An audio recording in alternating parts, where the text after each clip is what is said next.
You start the recording. Hi, welcome to our first State of SCRA session. And this is an opportunity for members to engage and learn about some of the happenings that have taken place that you may not know about. And so we wanted to create this forum to share that information, but also create space for people to reflect or ask questions or just share any insights. And so just wanted to set the stage and the framework for our session this evening. And so the following, as we are in this space, is our community agreement. So as a community, we value and respect all members and commit to working together to ensure all members have equitable access to participating in dialogue.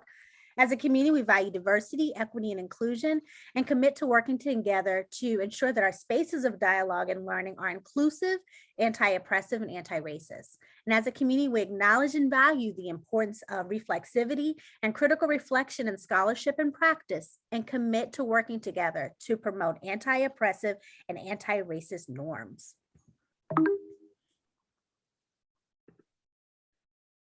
And so now I will pass it on over to Yvette, our president.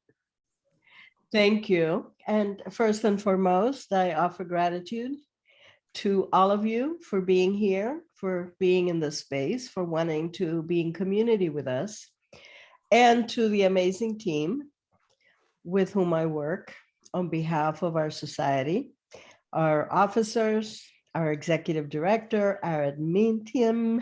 Jadviga, you're just a diva, what can I say?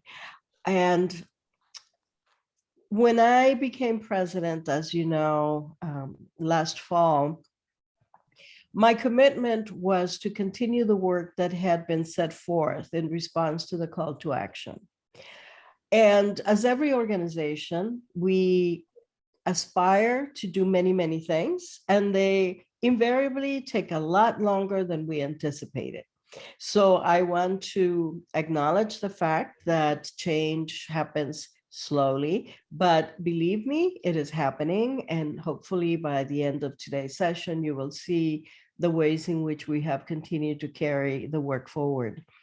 My vision of our society is that as a community of social justice scholars, practitioners, and activists, for the foreseeable future, our mission is to promote and continue to promote justice, equity, and understanding. And in order to do this, we need every SCRA member who shares these values to become fully engaged, to share your knowledge, your experience, your gifts, to run for office, to mentor students and early career members of our society. And for those of you who are students, graduate students, emerging scholars, to feel comfortable enough to reach out to senior members for research guidance, for practitioner experience, for strategies to remain an activist as you negotiate and navigate the worlds of work and school that you have to carry forth. And I strongly believe that our society can be stronger if we form intergenerational alliances and coalitions, despite differences we may have had in the past. We're working towards a better present, towards a better tomorrow, and really need lots of ideas, lots of perspectives, lots of visions. We can go to the next slide. And as all organizations, there are tumultuous times, there are times of challenge, there are times of growth. And I want to first and foremost also show appreciation for the leaders of the past that have paved the way for those of us who are currently in leadership positions to enter into these roles. And as I mentioned, I became president after Dr. Susan Wolf stepped down from the presidency. And prior to Dr. Susan Wolf, we had lost our past president, Dr. Susan Torres Harding. Therefore, we were anticipating certain positions needing to be filled to do the work that is designated for individuals in those roles. At the same time, in the last year, we saw a number of transitions in interest groups and council chairs who needed to step down, regional network coordinator who also needed to step down, our member at large for awards stepped down, and more recently, Dr. Bianca Guzman and Dr. Lauren Leidy stepped down from their roles.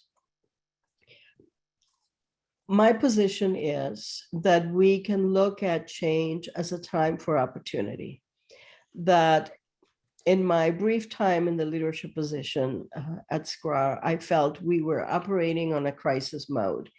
And I'm happy to say that the officers that remain in place, our executive director, the executive committee are committed to be proactive rather than reactive to situations of crisis.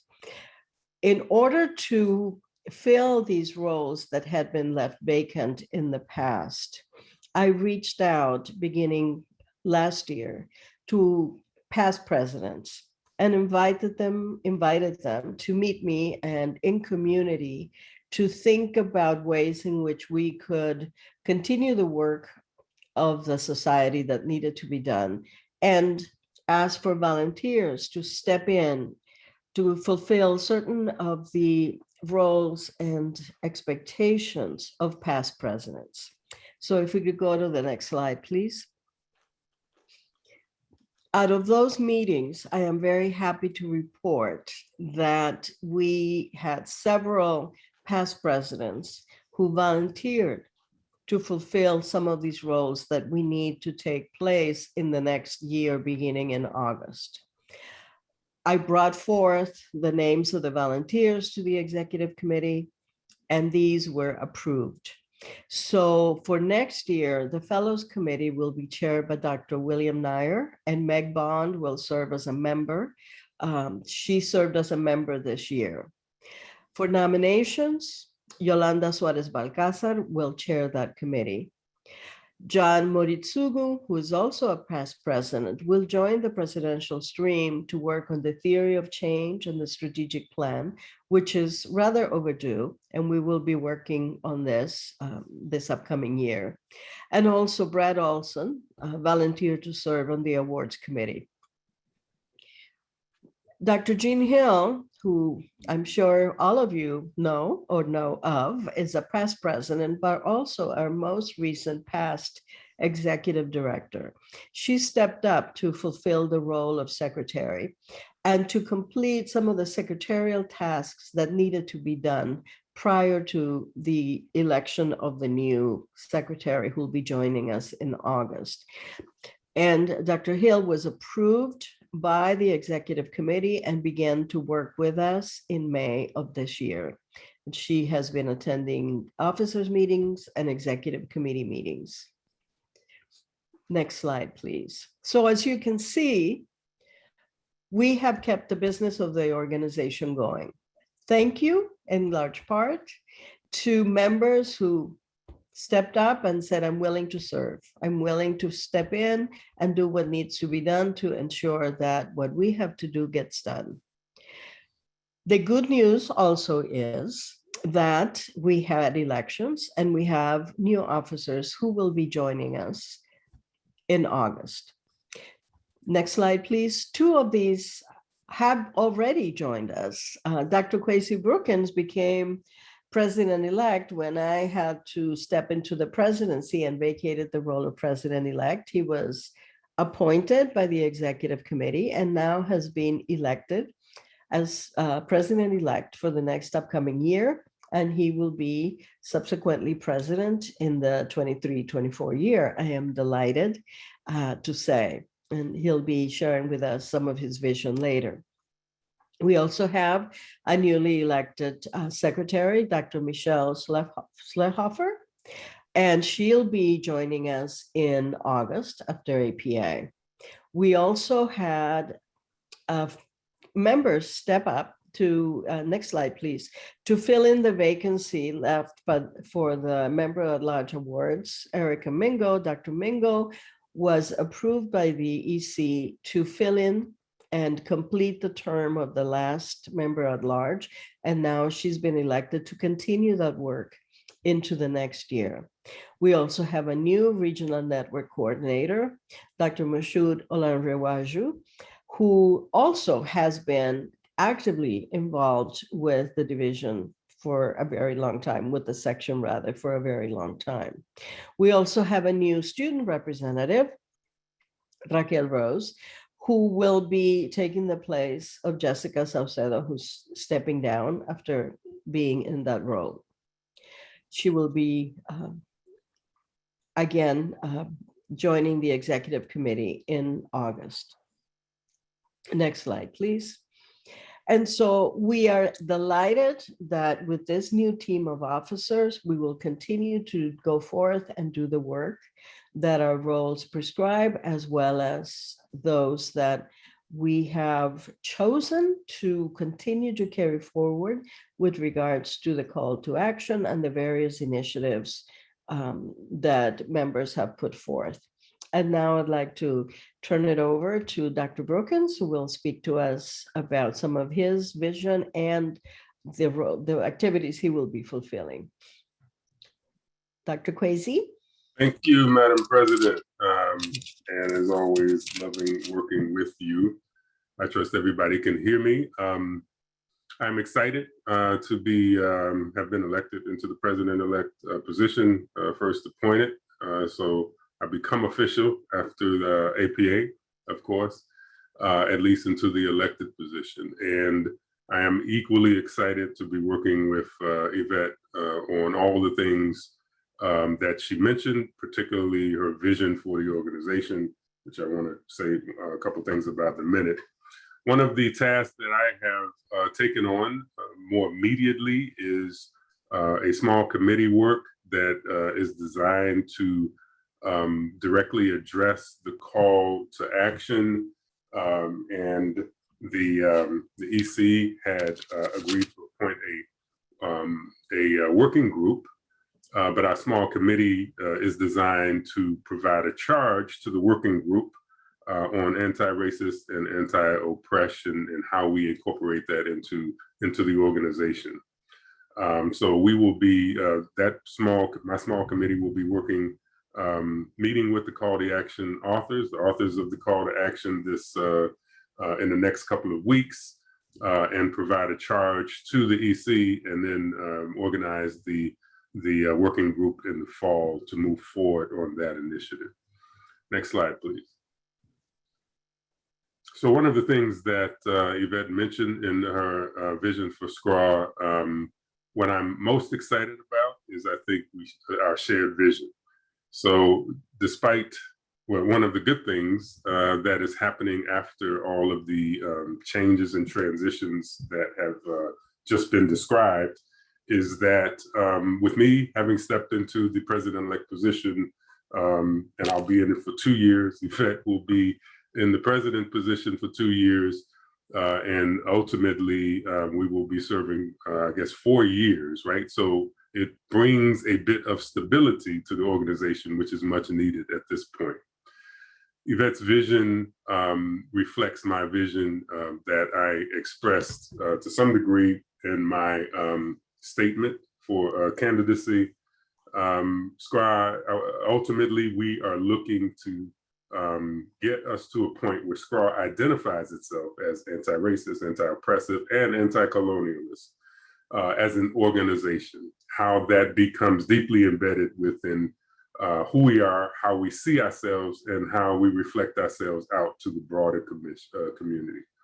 And so through a variety of activities, that is the work that we will be doing, partly what has been expressed thus far, as well as what we hope we can do in partnership, in collaboration with the members as broadly as possible to move the organization to a place that I think all of us want it to be in.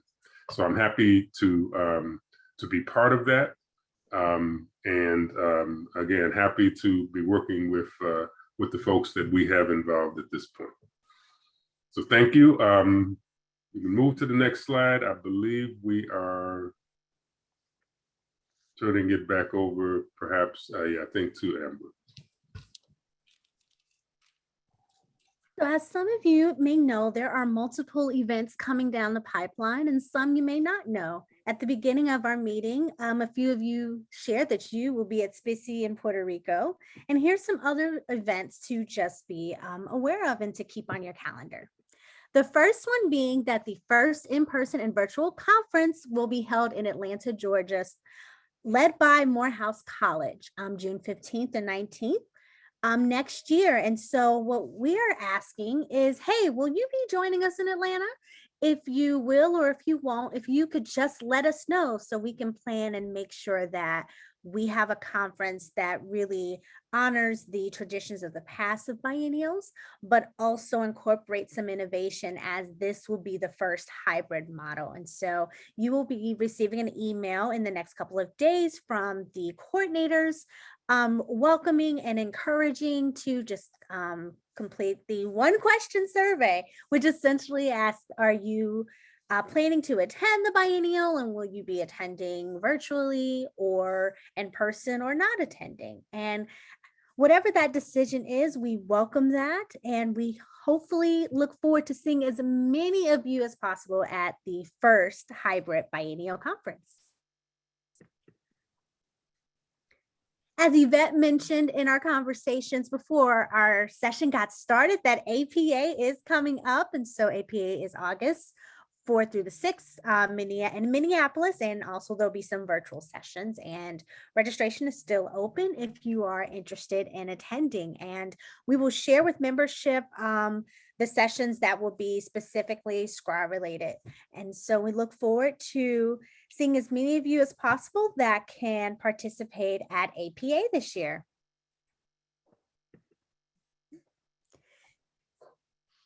August 15th through the 18th, we will have SCRA's first welcome week. And so this is an opportunity for members to engage and connect. And we'll have sessions at 1 p.m. and 7 p.m. each day with the similar topics for both of those sessions except for the last day. And so just so you know what the schedule is going to look like. So August 15th will be myself and Yvette welcoming and just sharing some of the things that are going on with SCRA and just opportunities for members to engage. There are a lot of different activities that are going on that all gifts would be welcome in these spaces. And so August 16th, we have Chris, who will be talking about the money, the finances. And so he will be doing a session at 1 and 7 p.m. Eastern. And so if you're unable to make any of these sessions, they will be recorded. August 17th, you'll have the pleasure of Yadviga and Ashley, who will be talking about accessibility, specifically when it comes to thinking about materials and presentations. And so to help us all improve on how we do that. And so Yadviga will be presenting on that, and Ashley will be talking about communitypsychology.com. And so for those that may be new or just learning about the site, she'll talk about how you can submit pieces and how you can utilize the website for your work, and even just sharing the website with others as well. And then the final day will be updates from our representatives, from our interest groups, our councils, our student reps, our regional reps. And those sessions may look different each day just because it depends on the availability of everyone. But this will be an exciting time to learn about some of the initiatives that are going on, from mentorship, from students, from decolonizing the community psychology practice competencies, so many things that you are welcome to participate in. And so really look forward to seeing as many people participate in this first welcome week to get everyone excited, as we'll have new leadership, as we'll have new initiatives coming out. So really look forward to your participation and engagement. And lastly, the international conference will be in September. So if any of you are going to that or not going to that, definitely look out. There may be some virtual sessions that you can participate in. And so that'll be an engaging time to connect with other community psychologists on an international level. And so now we will begin our community conversation, where essentially you all are invited to ask any questions or to share any insights. And this portion of our session will not be recorded. And so for those of you that are watching the session, thank you for joining, for watching the session. And Yadviga, can you stop the recording, please?